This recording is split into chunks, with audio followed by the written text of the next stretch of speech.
Anyway, in this video we're checking out the new Crazybee F4 Pro version 3.0 boards, and they're made by Happy Model, and there's also an eSheen version as well. We've got the Happy Model version here on the left. This is the plug and play version, and then we have got the plug and play and the Frieska version here on the left. I'm sorry, on the right, and these are the ones from eSheen.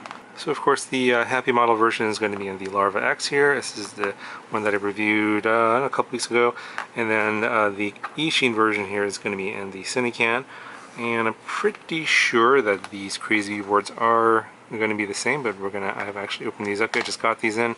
Obviously the eSheen ones are going to be at Banggood, and then this, if you want the Happy Model version, you can order directly from Happy Model, or I think this one I was sent to the by Geek Buying, I believe. I'll put a link to this one down in the description. And you'll also notice that there's a price difference between these. For whatever reason, the eSheen versions cost about $7 more than the Crazybee from Happy Model and Geek Buying. So I have no idea why that is. Someone can answer that down in the comments below. But let's go ahead and open these up and we'll take a look at these boards and see if there's any differences. So this is the Happy Model version. We got the XT30, we got the board here, and we got your grommets and screws. So the biggest thing about the version 3 of these boards is basically they've upgraded the FETs, the ESCs, from 5 amps to 10 amps now, and it'll do, so it's basically 10 amps continuous and up to 12 amp burst, I think up to 8 seconds, I believe. Someone can correct me if I'm mistaken on that one. I just trying to remember exactly all the specs and don't have that memorized, but that's basically it'll burst up to 12 amps for a certain amount of time. But you can see here, this is the layout of the board in the Crazybee here, or the one from Happy Model, and this one says Crazybee F4 Pro version 3, and the FETs are definitely a lot bigger on this one. Okay, so this one here is the one from eSheen, and this is the one with the built-in Frsky SPI receiver. Got the same rubber grommets and mounting screws and XT30, and as you can notice here, there's no capacitor now. I'm told that the capacitor is not needed anymore with the new redesign. This one does have the antenna here for the built-in Frsky SPI receiver, and yes, I am going to explain how to add an external receiver to any of these at the end of the video, so stay tuned for that. But still have the plugs pre-soldered on, the USB port pointing downwards just like before. That has not changed, but this does look pretty similar to the the Happy Model version. So yeah, I think that there is where the receiver is. That looks a little different on top, but the rest of it looks pretty close. Let's get the corresponding plug-and-play version out, and that'll be a more fair comparison. So again, the same grommets, XT30, and here's the board.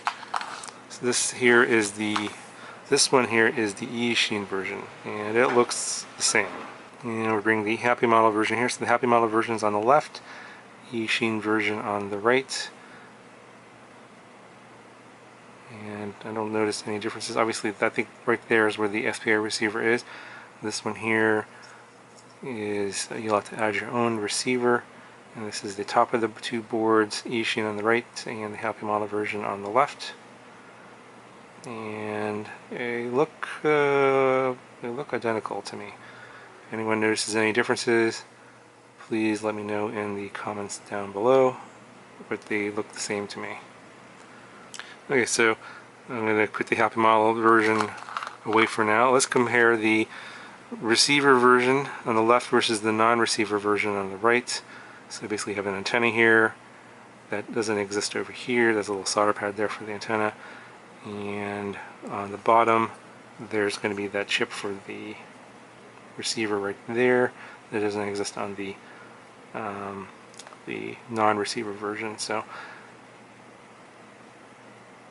and one thing that I learned recently is that even if you happen to get the one with the built-in, either the Spectrum FlySky or in this case the Frieska built-in receiver, you can just turn that off and not use the SPI receiver and then still solder up your own receiver to this board. So you don't necessarily have to just get a whole new board. If you wanted to go to use your own receiver, you can just solder directly to the pads on here, because all the pads that are on the non-receiver version are on the receiver version. Okay, so I'll put a diagram up here in the upper left-hand corner of the video on the wiring of the receivers if you want to wire up certain receivers to this one. Obviously here this is the one with the Frsky built-in receiver, but if you turn that off in the Betaflight configuration, so instead of you would normally select SPI receiver, it would just select in this case a regular serial receiver or whatever receiver you have. And in my case, if you want to say like put an XM Plus on here, you would select serial and then S bus, and then the pads you want are going to be over here. So it's going to be this pad over here is going to be inverted RX1, which is going to be your S bus for any inverted receivers like a Frsky XM Plus. If you want to use uninverted RX1, it's going to be over here. So you have uninverted RX1 here and RX2 over here, and then your TX1 is going to be over here. I'm sorry, this is actually TX2. And then down over here is going to be your TX1. So basically, in a nutshell, if you want to wire up, say, like a iBus receiver or Spectrum receiver, or say like something that does not have inversion, like say Crossfire, you're going to want to use the uninverted RX1 or RX2 over here. And so, like for example, RX1 over here for Crossfire, and then TX1 will be over here. So you want to obviously for Crossfire connect up that pad, and then obviously your 5 volts. So your 5 volts and ground are going to be over here, these two pads I believe.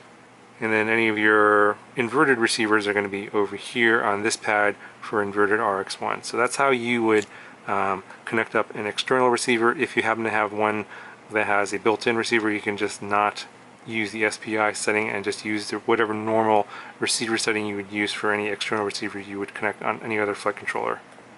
Okay, so I forgot to give you the weights of these guys. It's going to be a slight difference in weight, and this one with the receiver built in is like 4.95 grams, and the one with no receiver is about the same. So not much difference there. It's just the difference in the antenna.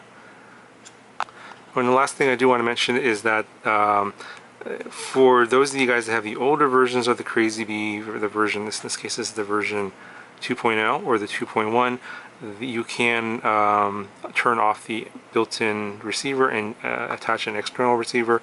And yeah, this is actually a version 2 here, and let me just show you that as well. So on this one, this is a version 2.0 Crazybee. You have the uninverted R1 here and then inverted R1 over there. So that's how you would, so obviously the inverted one is going to be for like your Frsky XM Plus, XM, RXSR, and then your uninverted receivers are going to go in here, DSM, FlySky, Crossfire on that one. So you have, also you have other UARTs here, so you can connect up your Crossfire to this board as well and just turn off the built-in Frsky receiver. I know a lot of people were like, oh, I gotta like throw away this board and then get the one without the plug-and-play version. You don't have to do that on the 3.0, 2.0, or the 2.1, but it's not the case for the version, the very first version of the Crazybee F4 Pro. Okay, so that's going to do it for this video. If you are having trouble understanding what I've talked about in terms of the different receivers and hooking it up, even with the diagrams, let me know in the comments below, and I can actually show you how to wire it up in another video. But it should be fairly straightforward in terms of wiring up. You just follow the diagrams. Yeah, just make sure that you obviously can wire up things to the correct pads, and everything ought to work as expected. So that's going to do it for this video. If you have any questions, let me know, and I'll talk to you guys in the next one.